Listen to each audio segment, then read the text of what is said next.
ব্যবসায়ীদের সরকারি রাজস্ব ফাঁকির সুবিধা প্রদানের অভিযোগে জাতীয় রাজস্ব বোর্ডের ৩ কমিশনার সহ মোট ৫ কর্মকর্তার বিরুদ্ধে তথ্য অনুসন্ধান শুরু করেছে দুদক।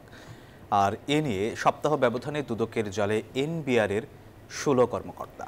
এছাড়া ভুয়া পাসপোর্ট তৈরি করে মধ্যপ্রাচ্যে অপ্রাপ্তবয়স্ক নারী পাচারের অভিযোগে সত্যতা পাওয়ায় বিএমইটি সহ সংশ্লিষ্ট এজেন্সির ৯ কর্মকর্তার বিরুদ্ধে মামলা করেছে সংস্থাটি। জাতীয় রাজস্ব বোর্ড এনবিআরকে না ভেঙে প্রতিষ্ঠানটির সংস্কার ও চেয়ারম্যানের পদত্যাগের দাবিতে গত ১৩ মে থেকে শুরু হওয়া আন্দোলন সরকারের অনমনীয় আচরণে শেষ হয় গত ২৯ জুন। তবে এর মধ্যেই দুর্নীতির অভিযোগে প্রতিষ্ঠানটির বেশ কয়েকজন উচ্চপদস্থ কর্মকর্তার বিরুদ্ধে দুর্নীতি দমন কমিশনের অনুসন্ধান শুরু হলে তা দেশব্যাপী বেশ আলোচনার জন্ম দেয়।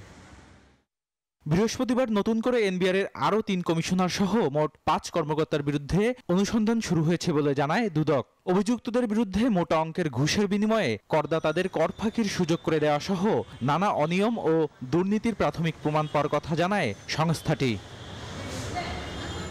তবে দুদক বলছে এনবিআরের মোট ১৬ জন কর্মকর্তার বিরুদ্ধে দুর্নীতি ও অনিয়মের প্রাথমিক প্রমাণের ভিত্তিতেই অনুসন্ধান শুরু হয়েছে। এনবিআরের বিষয় না, এটা সবার ক্ষেত্রে যাদের বিরুদ্ধে অভিযোগ হয়েছে দুর্নীতি দমন কমিশন তাদের বিরুদ্ধে অভিযোগের যদি প্রাথমিক সত্যতা পাওয়া যায় অথবা গোয়েন্দা রিপোর্টের ভিত্তিতে যদি পাওয়া যায় তাহলে প্রকাশ্যে অনুসন্ধান শুরু হয়। এটা আসলে ব্যতিক্রমী কিছু না।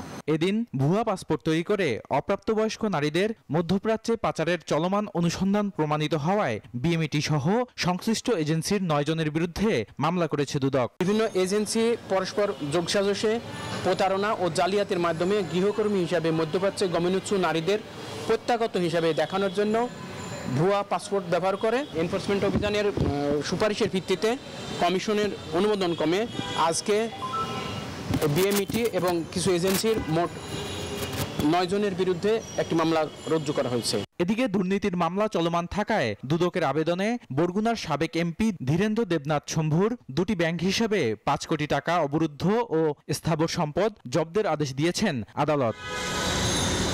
বদরুল আলম শাওন, নিউজ 24, ঢাকা।